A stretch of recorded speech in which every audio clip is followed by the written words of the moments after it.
I got the juice, juice. Said I got the. Hey, it's your girl Mimi, and you're watching Still Got the Juice TV. And today, our featured guest is Mr. Famous Living. Hey, yo, what's the word? What's the word? What's the word? What's the word? How you doing? I'm good. Okay. I'm going to do a little quick Q&A because I want to get to know you better. So I know everybody else wants to get to know you better. You know what's crazy? It should be like, she should be like behind the because it's like I can't have a conversation. It's okay. Like, it's hard to. All right. Tell me about the moment that you realized that you wanted to make music. The moment I realized I wanted to make music, I was in a sad place. I was in solitary confinement. I just recently came home with a federal sentence. I was in a box for like 11 months, and it was bored. We couldn't get no radios, no books or nothing. So I just decided to just start writing music. My celly, he was like a person, he liked to do like melodic stuff. And then my pops, shout out to him too. He was in prison for 27 years, but before he went to prison, he did music too. So it was already in me, my mother, my whole family. So it just like, I needed a way to express my pain. So then I just started writing music. You bring up a tidbit of times about you going away to jail. Do you feel like you experiencing that has changed you as a person? Oh yeah, definitely experienced me as a person because I went away at the age of 22. I came home at 28. So before I got incarcerated, I was really immature. So I was the type of person like just wanted to be relevant. You don't got the proper guidance. I'm my mother's first son. I'm just out committing sins, trying to do this, that. And now, as me going incarcerated, I get to meet certain people who was really men that actually taught me how to actually live a righteous life and what I'm really supposed to be on here doing on this earth in reality. I seen you dropped a song last month called LMTIG. What does that mean? And can you tell us how that song came together? It's an acronym. LMTIG is an acronym for Love Me Till I'm Gone. Mm-hmm. It's like basically it means like a lot of people, they tend to be in your face and they tend to show love, but it's like it be fake because like I came home trying to do the music thing. I'm trying to do something positive, bro. To try to feel I'm doing the music, I'm doing something positive. Then when you got the people around you that's supposed to help you and all that, they say they do, but the action it doesn't equal. So now all the things I done did, my loyalty that I done gave to people. When you're gone, that's when they actually think about you, and then you're already too late.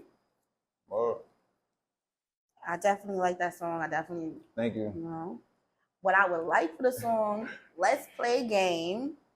I'm giving you, pretend I'm giving you 100 mil, and I'm telling you to find a feature for that song so we can make the remix. Who do you hear on the remix of that song? I probably put O&B Peasy on there. Okay. Or O&B Peasy on there. I heard Meek on there. You heard Meek on there? I hear Meek on there. I hear Meek on a few of your songs. Nah, yeah. I like Meek. Meek in my top 5. I like Meek. Yeah. Meek fire. Meek took that pain. That's a fact. But I just put, I don't know. I like O&B Peasy on that song because it's like more melodic though. But Meek can do it too though. But that's a fire song. I don't know. You could get Meek on there for me. That's a fact. What would you call the type of music you make? Well, I make 2 types of music because I rap and I sing. So, but it's all pain though. So I created my own flows. If I'm harmonizing to something, it's called raw pain flow. Mm-hmm. So if I'm rapping, it's reality rap. So it's like basically it's just all pain, but it's just coming out in a different manner because you got certain ones to reach certain individuals. You got to, you understand? Okay. Yeah. Well, my favorite song from you is Would You. Yeah, that's a hit commercial. It's very catchy. Yeah. And I would love to know the inspiration. Oh, can we talk about Nah, yeah, of course. Nah, the inspiration to the song is like I wrote this song in prison. Mm-hmm. So it's like I'm just the type of person that I don't know, my mind could just I didn't write it for nobody in particular or anything. It's just my mind as an artist. It just taps into like the world's mind. So it's just like I don't know, I just wrote it for the world. It was really, I know that everybody can relate. And then it's like, when I heard the beat, I'm like, oh yeah, this is it. And then, you know, I also have a Caribbean background. My whole family is Jamaican, so it was like more melodic too. So it was like, would you believe me? That was fire. Yeah, so, yeah, that's why I was a bounce to it. Like, it was fire. It has a bounce to it. In the song, the concept of basically what I received is like, you have a homie, you love a friend, and like, what would you do to, you know, what would we do to make it even more official? Yeah. So because I'm that type of person too, though. Like, I feel like I'm not a person. I don't believe in marriage. I believe in like bond and trust. Because marriage is something I figured is man-made. But if we got a bond or a trust, and we stand for what we stand for, principles, moral values, we can excel. We take a little back to another song called "Used and Confused." That song right there is crazy. That's the first song I put out. That song was really a real life story. Like the whole, when I wrote that in the cell too. I was just about to come home. I probably had like 27 days left. We was on quarantine for COVID. So I was just in the cell. I was just writing it. I wrote it to no beat. I just wrote it to probably, I think, knocks on the table. Wow. And it was just like a real life story, like used and confused. Where I'm from, majority of people, since we don't got no guidance, there's no fathers, we just our mother's first child, and we trying to make it on our own. We be used and confused, and we don't even know, because it's like the blind is leading the blind. You have one line. I'm not going to say it word for word. It more along the lines of like men losing their lives to ending up in prison and losing their children, something along those lines. That line spoke to me because, you know, I'm definitely like, my father went to prison and everything. Yeah. And it makes me think, as men thinking about their actions and how their actions affect their children, because you never know, like, you know, you said that your father also went to prison too. So you feel that has changed your upbringing as well? Most definitely changed my upbringing, because my father went to jail the day I was born, and then he came home the day after, like 4 days after I came home from prison when I was 28. So I met him in prison. Like I just really just start vibing with him and all that. Like, but we got a good vibe. It's like, it's a good relationship. A lot of people would love to have a separate relationship, but basically, every man, a boy, child, growing up definitely needs a man or a male role model in their life to guide them to do the right and proper things. But it's messed up because now in this generation, the so-called men or fathers, they don't really understand how to be a man, because the man is more of a label. Yeah. We all males because of our gender, the gender that we are and what we have. But the man holds responsibility. The man understands how to provide. The man knows how to do this. So majority of people are just boys, and just at an older age. That's true. All right. Can you tell us about the Once and For All EP? Yeah, Once and For All. So Once and For All is my EP I'm about to drop. It's probably gonna be 13 songs on there. And the reason why I called it Once For All is because everybody always asks me, like, you're famous, when you gonna drop an EP? You need to drop an EP or a mixtape or something. And I told them, like, nah, I'm just keep dropping singles. But for right now, things been going on. Like, I'm in the halfway house for this parole. So now, once I'm in there, I've been writing a lot of music. And I have a lot of unreleased music. So it's like, I figured I'm gonna just put that together and make a project. And it's Once and For All, and it's a hit. All hits. Reality rap and raw pain. All hits. If you could get signed today, what label can you see yourself on and can you hear yourself on? Meaning they have to cater to your sound and your look.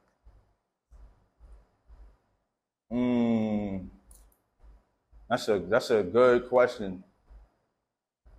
If I could get signed today.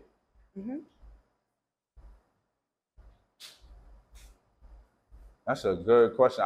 If I could get signed today, because, you know, it's crazy. I don't even be thinking about that, because I'm an independent person. So it's like, I feel like I got the knowledge. I'm just got to gain the capital to get to where I need to go. But I'm the type of person, I just stay independent. I got my own label. Okay. But I'll collab with people. But if somebody come, but I'm not gonna lie to you, if somebody come with me, because I'm the type of person, I know how to use money. I'm not financial illiterate, so it's like I know how to use money. So if a person could come to me with 300,000, 500,000 just to start off, and I know what to do with it to get me to the level where I need to get to. Mhm. So, but I Okay. just got to be the person that's negotiation and it's serious, because I'm the type of person I go for energy. So if I could vibe with you and I could look at the paper and I could see and understand, sometimes I could be the fool that plays the fool and see how far you're willing to take certain things. I'm that type of person. So it's like, it's a lot though. But that was a great question. I'm gonna think about that more.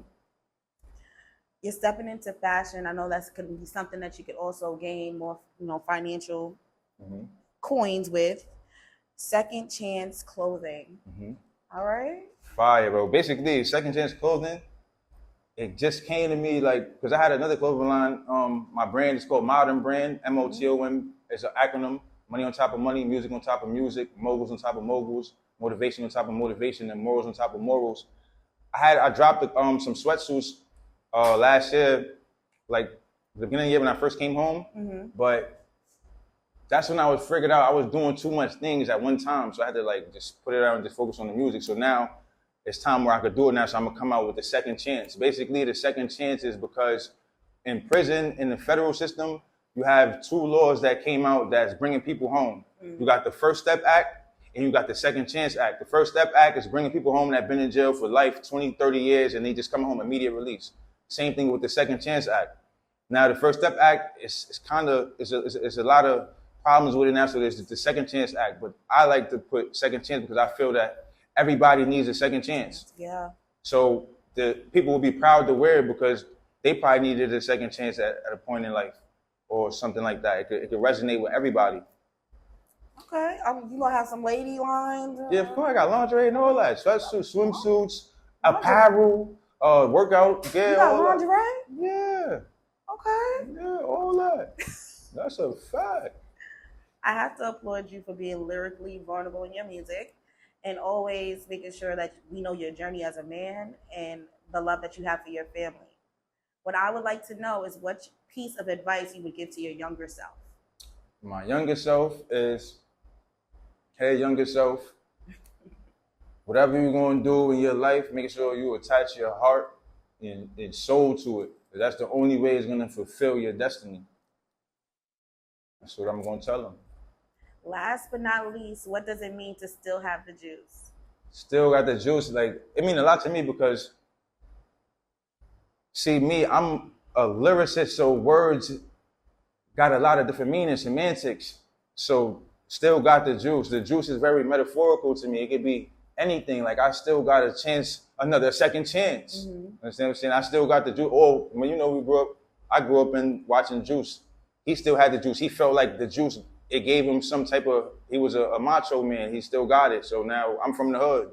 I got to keep going, keep trying. Still got the juice. The juice is what's going to make me keep going. It's metaphorical. The juice could be anything. That's a fact. Word. Still got the juice. Thank you, Mr. Favors Living, for coming today. Thank We are you. definitely going to tap in and stay locked in. It's Phoebe signing off at Still Got the Juice TV. Still got the juice. Peace.